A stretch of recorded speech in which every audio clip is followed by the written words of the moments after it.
এই দাঁড়াও দাঁড়াও দাঁড়াও দাঁড়াও দাঁড়াও দাঁড়াও দাঁড়াও দাঁড়াও দাঁড়াও কোনো মানুষে এভাবে কাজ করবে না, আমি গ্যারান্টি দিয়ে বলতেছি কোনো মানুষ এভাবে কাজ করবে না। যদি করে থাকেন আপনারা তাহলে কমন ব্যাগসও আপনারা ছবিটা পাঠাইবেন, কমনটা ছবিটা পাঠাইবেন যেভাবে কাজ করে দেন। এই যে সিপিনটা করছো তুমি, এই যে ফিলার সিপিংটা করছো, এটা কি আতরাতে বেরিয়েছো না বাসুলাতে বেরিয়েছো?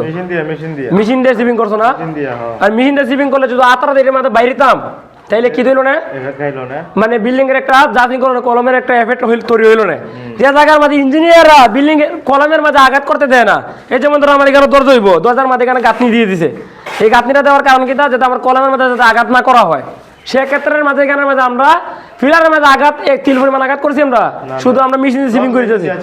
মেশিন দিয়ে সিপিং করলে কি হয়, আমার কলমের আঘাত থেকে দূরত্ব থাকে, মানে কলমের আঘাতটা করা হয় না। তো এইভাবে আপনারা কয়জনে কাজ করেন আপনারা অবশ্যই কমেন্টে ছবিগুলো পাঠাবেন। আর এইভাবে কাজ করাটা কতটুকু সঠিক এটা একমাত্র ইঞ্জিনিয়ারই বলবে, ইঞ্জিনিয়ার যারা আছেন ভাইয়ারা আপনারাই বলবেন এইভাবে কাজ করাটা কতটুকু সঠিক। কারণ যদি আপনার কলমের মাঝে যদি বাসুল্লাতে বাইরে হয় তাহলে কলমের মধ্যে একটা এফেক্ট তৈরি হয়।